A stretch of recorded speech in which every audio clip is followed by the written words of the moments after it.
Matthew is starting to become one of my favorite books. Everybody has a favorite book. Jim's is John. Yours is Romans? No, Dad's is Romans or Hebrews.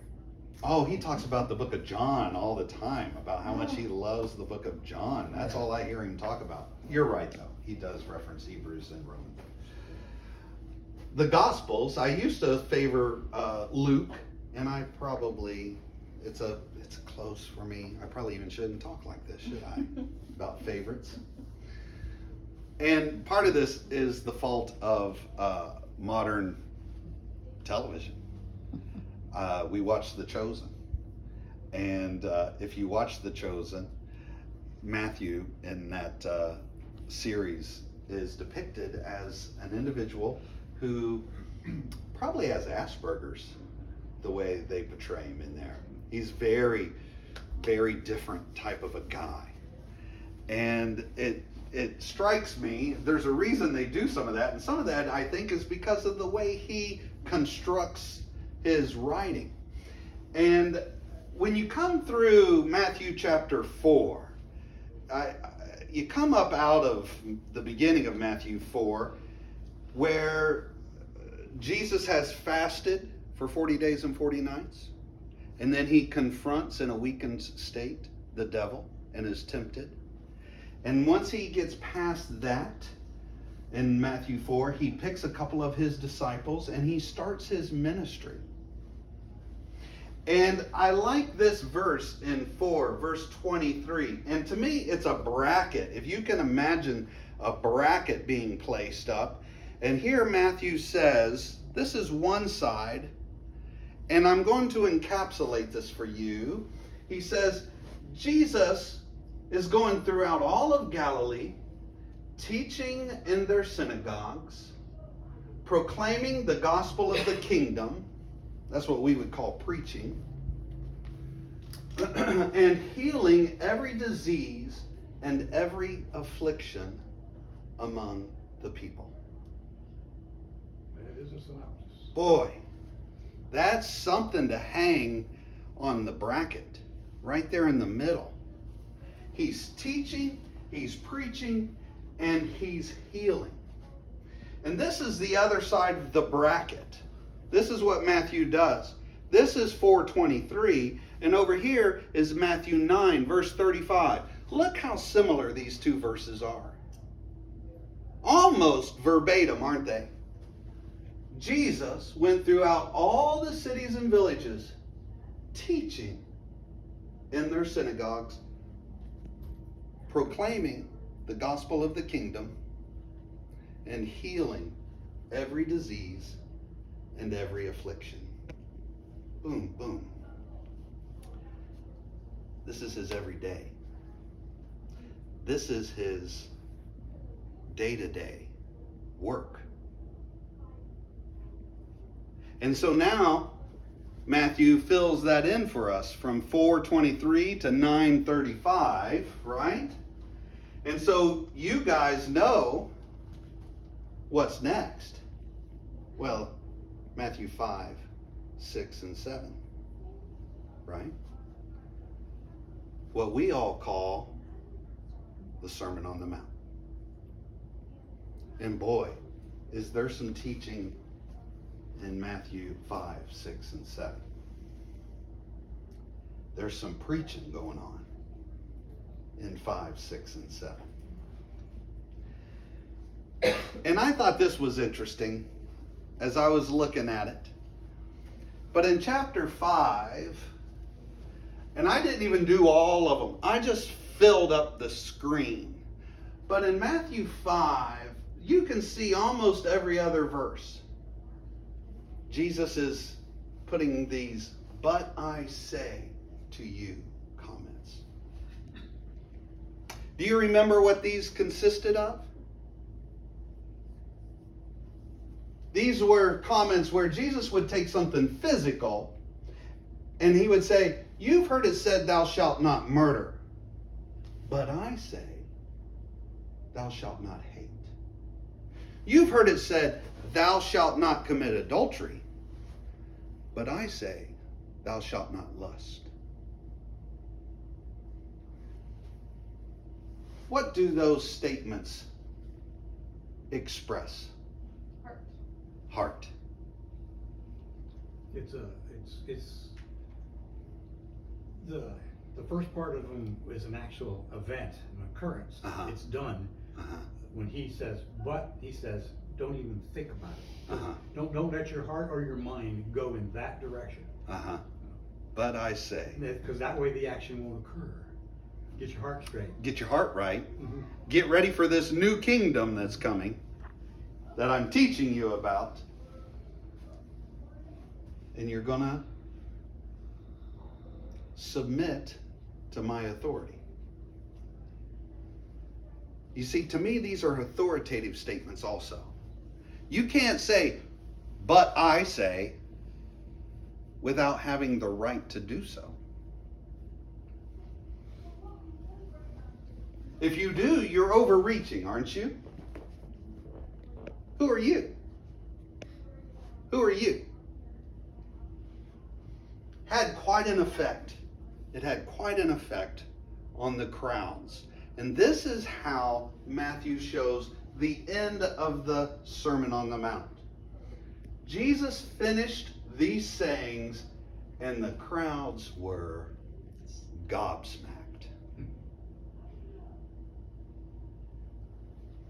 They were flabbergasted. Why? They were astonished at his teaching, for he was teaching them as one who had authority, not as their rabbis. But I say, and it changed everything.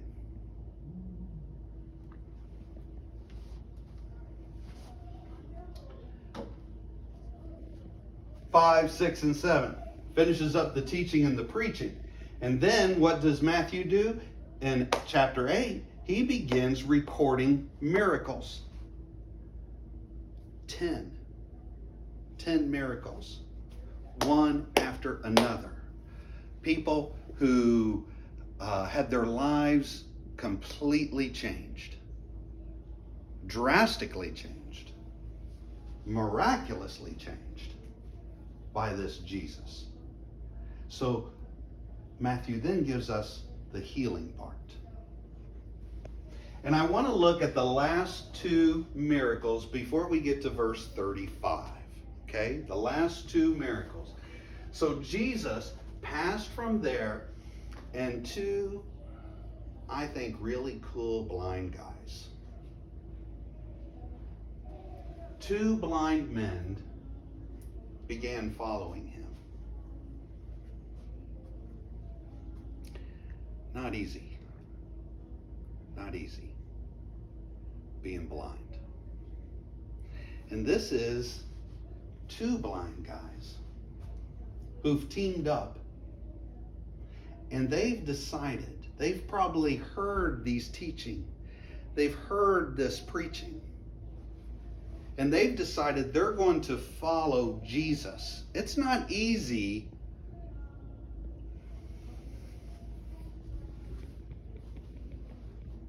Trendy and I were up hiking in North Georgia in a state park called Sweetwater. And we were out on this trail. The sun was just at a particular point in the sky, blaring down. And the canopy of the forest was thick at points, and then it would break and have allow these huge shafts of sunlight to come down. And it was so bright that you're trying to walk the trail, and you couldn't quite make out the roots. And then it would go completely dark over here. And it was almost impossible not to trip. I mean, roots They want nothing more than to trip you. That's what they're there for. That's what they're there for. I can't fathom, we try to make surfaces as nice and level for blind people, for all of us. I mean, if the sidewalk gets the slightest off in your neighborhood, the county's out there pretty quick trying to grind it down and get it level, because those roots don't give up, Bill. They'll push that sidewalk up. And you know what it is to trip on that sidewalk. Starts as a toe banger and then it becomes a shin banger. Yeah. And then you're down, licking your wounds. Look, these two blind guys, they're walking in nature.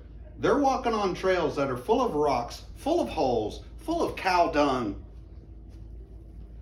It ain't easy to follow anybody.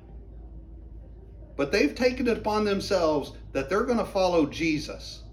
And they want what? Be healed. They want to be healed. More than anything, they want to be healed. So what do they say? Okay, we're following him. I know he's nearby. The crowds. What are we going to say? Well, let's ask for mercy. Let's ask for mercy. You think that's a good thing? I think that's a good thing. He knows we need our sight. So let's ask for mercy. All right, what do we call him? Joshua? Should we just call out to Joshua of Nazareth? No. You know what? He's the son of David. You really think he's the son of David? You really think he's the king? Yeah, I do. They understood. Look how much these blind guys can see. More so than anybody so far. Watch what they say. They cried aloud, "Have mercy on us! Have mercy on us, Son of David." You're the king. And we need mercy, and we're begging for healing.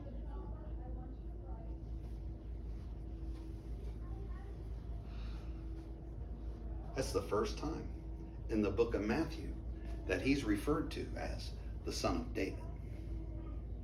Now, years later, when Matthew is recording the genealogy, he records it for Joseph and Mary, and he says Jesus can trace his lineage to David and to Judah, so he has the right to be the king. Fine. Lots of people could. That's not what these two guys are shouting at the top of their lungs. They're saying, Son of David, the chosen one, the king. What does Jesus do? It stops him dead in his tracks. Stops him.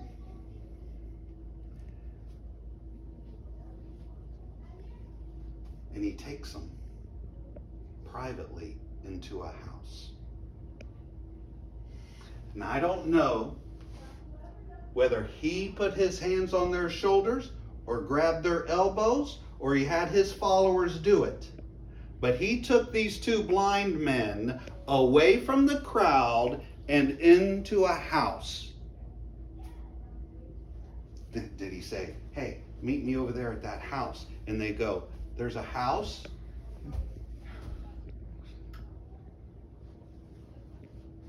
Why?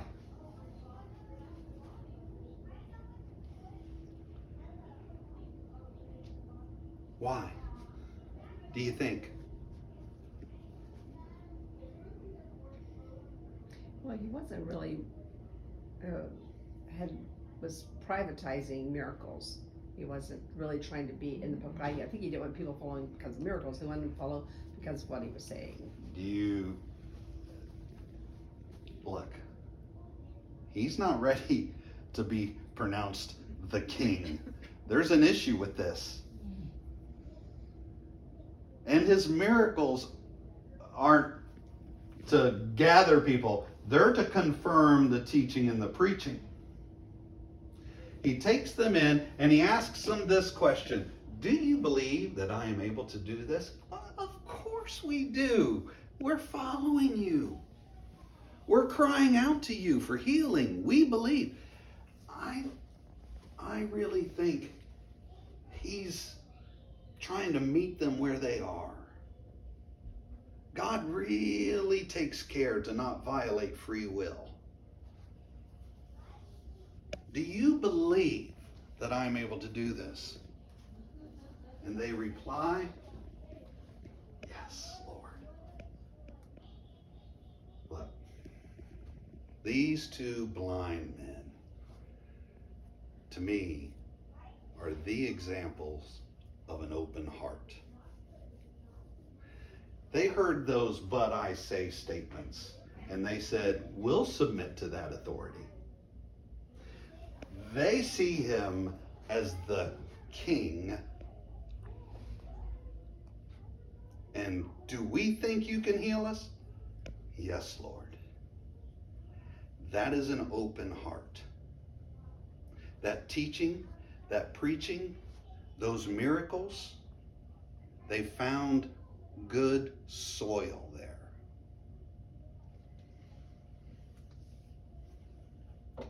He touched their eyes, and he said, according to your faith, be it done to you, and their eyes were opened.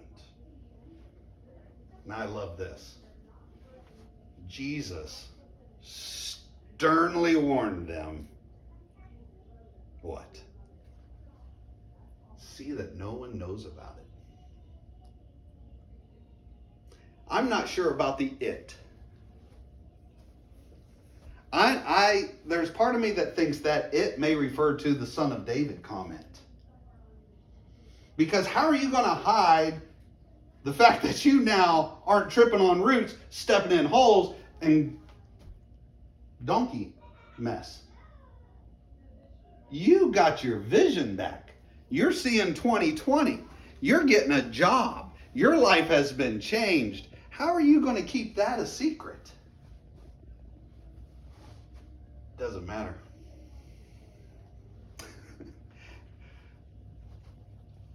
Sternly warned by the Messiah to not talk about it. What do? They talk about it. They talk about it. A life-changing event for them. That's hard not to. It's hard not to. Well, how many times have people told us don't talk about something, and then you can keep it and keep it and keep it, and it's like, you gotta tell somebody, you know? So, I mean, it's just so hard to do. Like the gender of a baby. Yeah. But they went away and spread his fame throughout all the city. Now, they're still leaving the house. As they were going away, behold, this is our second miracle I want you to watch. Behold, a demon-oppressed man who was mute was brought to him. And when the demon had been cast out, the mute man spoke, and the crowds marveled. They marveled. And they said, never, ever was anything like this seen in Israel. Moses didn't do anything like this. Ezekiel, Elijah, none of them did anything like what Jesus did. You listened to his teaching and his preaching and you were astonished. You watched him do 10 separate miracles and you marveled at those. And what did that give you?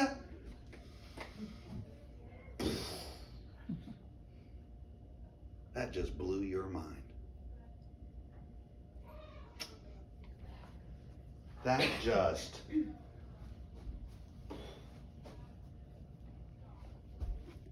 How do you interact with this guy and not have a blown mind? Right?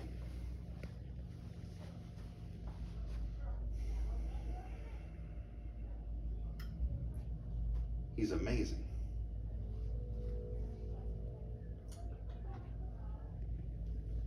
Look, blown minds don't always always lead to open minds.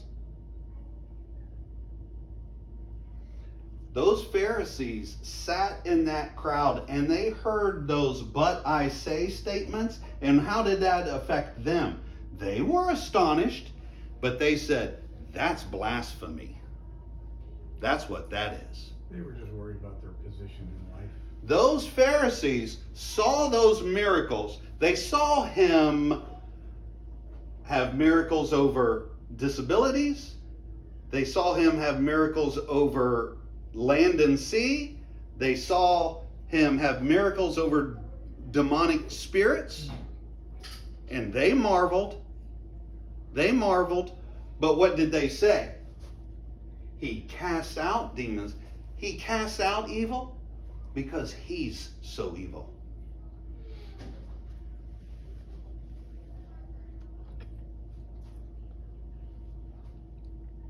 That's a closed mind. You've got an open mind, a blown mind, and a closed mind.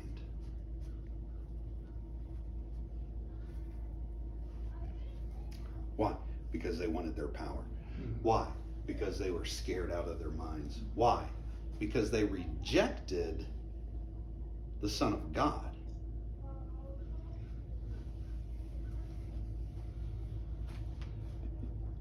I think it's pretty neat, the balance. He's going to teach, preach, and heal. And that's going to affect you. I think it affects every person. And how do you see yourself over here? I know how we want to see ourselves. We want to see ourselves as open-minded to God. Whatever He tells us, we want to do. You think that's easy? Man, let your pride get in the way and see how open-minded you are. Because your pride will justify yourself, and then it's closed off. You think it's easy to have a blown mind? I used to go to scenes and people's minds were blown. They would just wander aimlessly and repeat, "I never saw the car. I never saw the car. I never saw the car." Happens on the other side. I've seen deputies. He just wouldn't put the gun down. He just wouldn't put the gun down. He wouldn't put the gun down. Their minds are blown. And they get stuck. Sometimes we get stuck with blown minds. I sat on this trip and talked to a good friend. And you know what he says? I don't know. A blown mind is one that'll say, why are we here? I don't know. Where did we come from? I don't know. What's it all about? I don't know. That's a blown mind. It doesn't have any answers to anything important in life. They call that PTSD now. Yeah. And the closed mind. You think there's closed minds in the church? You know what we want to do? We want to have an open mind, and as soon as someone teaches us something, bam, we shut down and that's it, and we're closed. That's what these Pharisees did. Don't mistake it. They were taught by a rabbi, and they esteemed their rabbi higher than Jesus, and their rabbi said it was this way, and boom, they shut down. They were closed at that point. Look, I've talked to guys in the church. They ain't going to listen to anything but what their preacher taught them years ago, and they don't want to hear anything else about it. They're closed off. That's not easy either, honestly. Because now you've got to deny things. None of these are easy. But this one is the only one that's going to keep you like those two blind men.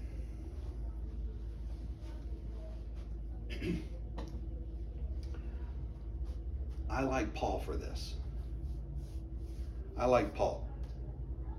Goes to the Sanhedrin. His name's Saul.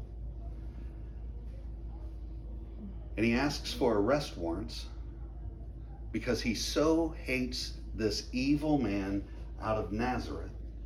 And he hates the people who follow after him.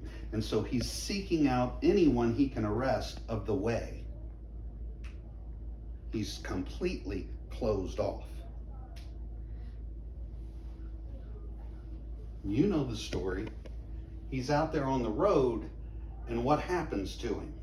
He gets his mind blown because Jesus Christ, the King, resurrected, miraculously interacts with him and strikes him blind. Isn't that neat?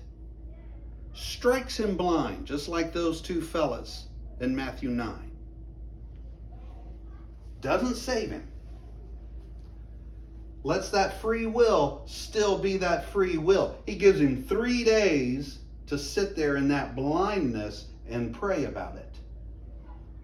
But you want to know something? I think he could have closed it right back off.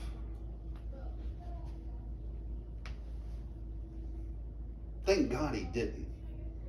Or we wouldn't have Romans and Hebrews, Jody. Thank God he didn't close it back off. How would you do that, Paul? I've been struck by an evil spirit. A demonic spirit has struck me blind. And you know whose fault it is? It's the fault of the way. And he could have come out of that situation all the more angry and bitter and filled with hate. Again, thank God that he didn't do that. He did what was brave, and he opened that up and he said, you know what? I need to be forgiven of my sins.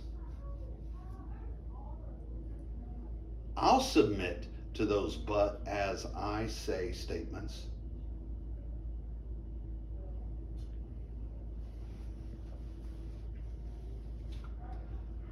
Yep. I think it's a sliding scale. And I think you and I are tasked with doing everything we can to keep an open mind, to continue to study, to continue to learn. You know it all? I don't. I really don't.